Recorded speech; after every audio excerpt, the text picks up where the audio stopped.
So I'm really pleased now to have our first guest, Jeanne Sarson and Linda MacDonald.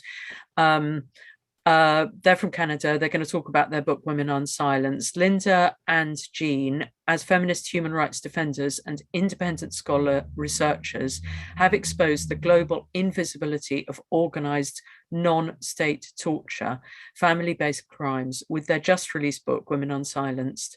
And thank you so much. And over to you. Thank you, Joe. I'm Linda, and this is our new book, Women Unsilenced. I think it looks backward in the screen. Before I talk about the book, I just want to tell you that 4 hours ago, I'm the grandmother of a new baby girl. I was up most of the night, so I look a bit peaked for good reasons. I have two other little grandgirls. One is 5 and one is 3. So their parents Facebook timed us to show their little sisters their new baby. And they asked who the baby was, Leah Rose, and a girl or boy. And so after I got off the phone, I thought, now just imagine if my daughter and son-in-law had said, well, we're not going to put a sex to the baby. We're just going to let the baby figure out for themselves what they're going to be. And if Nora and Isla said, well, what is the baby? And we'd say, well, we don't know. We have to wait and see. How confusing that would be for my two little granddaughters and for the one just born growing up in that. I mean, it just takes my breath away to think of how terrible that reality is, that some children are being born into that. And right now, that's what parents are doing. So I just wanted to share that with you. I'm just going to read a little section for one of the reasons why I wrote the book, and we called it Women Unsilenced for a good reason. As a survivor of family violence myself, I know how brutal my life was as a little girl.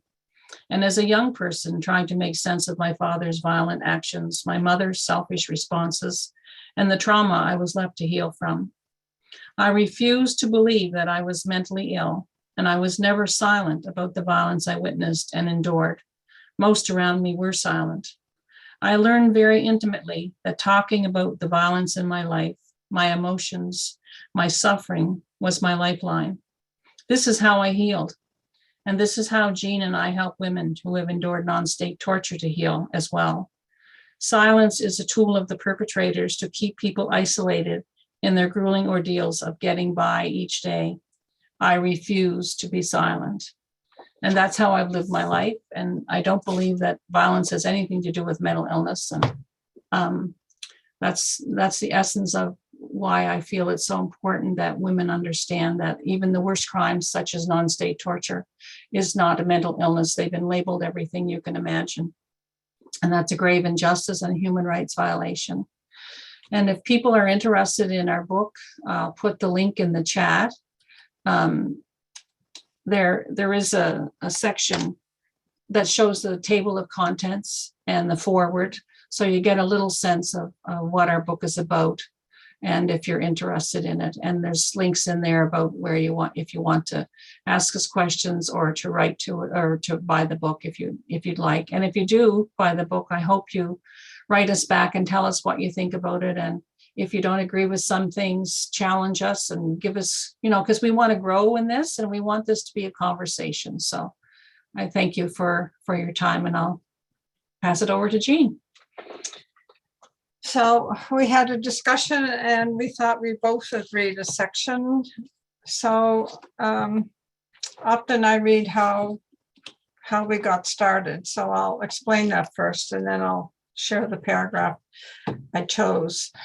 What happened in 1993, Linda and I started one night a private practice fee for service around the fact that anybody seeking some support had to self-identify of having suffered, I guess, some form of violence in their childhood or adulthood and in their relationships. We were not into mental illness. We were very clear that violence is a crime. And when we're violated, we suffered a crime and there's a consequence to suffering a crime. So we had a very human rights perspective, a feminist perspective. around women, and that women and girls in a patriarchal society and the misogyny that comes with that suffer greatly. So what happened 6 months into our practice, Sarah came, and in our book is part of the journey that we traveled with Sarah, because in 1993, there was absolutely no awareness that torture was being perpetrated against women and girls in family and non-family relationships, if you will, like in prostitution and pornography, and with strangers. So we were really out on a limb and had nowhere to go. So we struggled about how do we do this and make sure that Sarah was okay and healed, and that we were very clear about what we had to do to help her survive. Because when she came to us, she did not understand. Even though she had a master's degree and was a professional woman, she still believed her life was normal, that she was still being tortured and trafficked. That was normal. And it took us a while to figure out that she was still being victimized. She thought that what the issue was that she had some harm through her work, some stress at work, and maybe some violence, but had no concept really of what she was living. So that took us into a place of not knowing. And what we did is really capitalize on our nursing skills, because we were constantly observing whether she was improving or whether we were on the right track or not the right track. So this is the paragraph that I decided to read. So it says, did I know what the journey of supporting Sarah would mean? Absolutely not. I innocently thought that a few years would see us all through the worst, but there was a never-ending worse and more worse. It changed the direction of my life. It changed my family life. It changed Sarah's life. Could I do the same journey again? I think not. It was like maintaining Sarah on never-ending life support for years. To do this work undercover at the same time as fighting off enemies, never free to scream out for help, made exposing our caring about Sarah professionally dangerous, even a lethal threat. This book does not tell all. It does not tell of our battles of confronting oppression and corruption that intentionally aimed lethal threats at Linda and me. But now our undercover caring is unsilenced, and of this I am deeply proud. So I am proud to be here to share that with you. So I'd like to explain what the life support. It took Sarah and us 7 years for her to be safe, because she could only internalize and shift the way she saw the world and the way her conditioning impacted on her life to understand what she was living. So it did take 7 years, and it was constant day in and day out. And very quickly into caring about Sarah, we found that the normal 1 hour periods went into 2 hours, went into 4 hours, and went into 7 hours in order for her to heal. And very quickly, the reference to undercover is that we knew what we were doing would not have been accepted professionally, because the professional standard is 45 minutes to an hour. And here we were, when she was into the terror and the horror of her memories, up to 7 hours. So we knew that if we exposed what was going on, it would have been professionally dangerous for us. And the other lethal threat that went on, some of the alleged perpetrators, when they realized very quickly, within a year, that Sarah was starting to pull away, they put in professional complaints against Linda and I. Malicious, lied and distorted whatever they could. It's something like slap suits. So we had to fight that too. And all the time, what was going on is Sarah was conditioned as a toddler to kill herself. She explained to us that her father used to sit her down in the hallway and teach her how to cut her wrists if she ever told. So we had that issue that she was constantly suicidal if she told us. And here we were underground, and we had the lethal malicious complaints because they were trying to get Sarah back. We couldn't rescue her. She was an adult woman. So it was a struggle, like I said, life support, to keep her growing and help her make decisions that helped her keep exiting as safely as possible. So from there, that was in 1993. So we were very concerned that we had to build a very, if you will, feminist scientific method of what we were doing. So the first step we did is we said, okay, we see Sarah has been tortured. She hasn't named that yet, so we have to wait. But all the drawing, she couldn't speak. She was drawing. She couldn't explain. She'd just come, it was like the faucet in your sink. It was just pouring out images after images after images. She just would come and say, I got to get it out.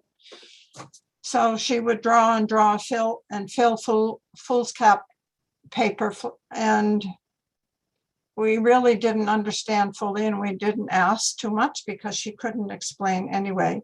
We just knew that it was releasing the tension in her body and it was helping her survive. So the first thing we did research on state torture and found out what the classic state torture acts were and listed all those. So that was like the beginning of the research. And then we listened to Sarah, and she was having the same thing: electric shocking, water torture, the cutting, the hanging, the caging, the burning, all the sexualized victimizations, the dehumanization. It just went on and on. So we started there. And then as Sarah got better, and we knew we were on the right track, what we were doing, but we were still undercover because we didn't dare say anything. Then 5 years later, we said, okay, Sarah is getting her feet underneath her. We have to find out if we're making sense. What you see in the book is the feminist scientific model, because we were so concerned that all the women in the book, they've trusted us to be safe, and we wanted to make sure we had a framework that was really safe, a scientific feminist framework that showed that not only Sarah, but many women in our own province, we validated Sarah's story with other women who came forward and said, yes, the same thing happened to me. Then we went to the US and went to a conference with survivors and asked them if it made sense. They said yes.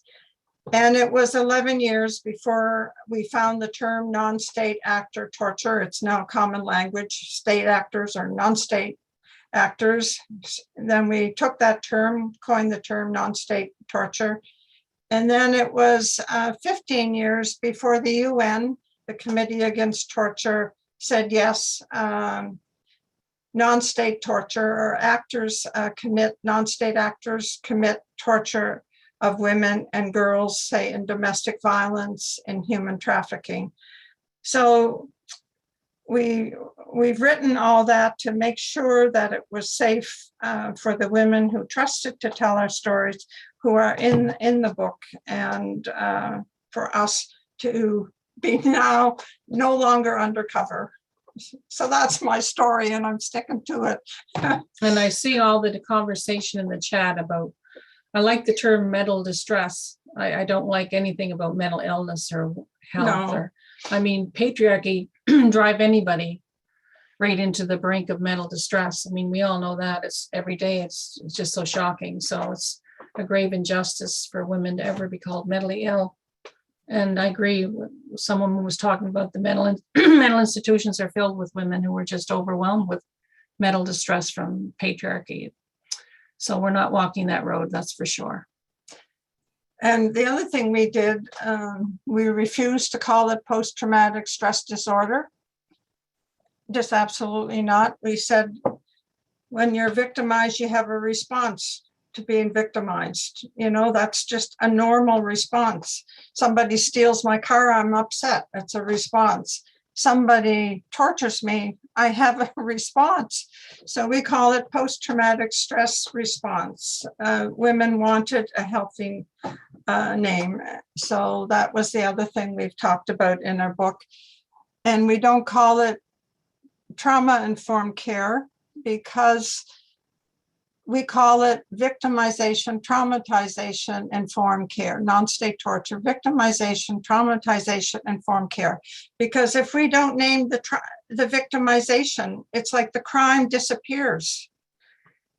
And we've learned over time that when you say this is a victimization, this is a crime that was committed against you, it helps women understand it was not their fault. They've been told a million times, and patriarchy tells them too, tells us all that it's our fault. So when we name the victimization as a crime, it helps them immediately start knowing it was not their fault. What about change? Have you seen that? Are you getting quite good feedback now? And are you getting sort of invitations to do book launches? And how's the response so far now you've published? Well, we organized our own book launch, and that went really well. And then the Australian women were nice enough to help us to do one there. But, you know, the media, we've had okay response, but that's because we had relationships with them for a while. But mainstream media doesn't really want to hear about feminist books or about torture. So no, it's not been great. I mean, within feminists, I think feminists are open, but it's, you know, it's a struggle, isn't it, to write feminist books. And we just realized that a lot of women's books are disappear really quickly from publishers. That was a shock. So we couldn't find a publisher, and we realized now that's probably the best thing. We self-published it, so we own it, and we can keep it alive as long as we want. We can maybe still sell it when I'm 150. Yeah.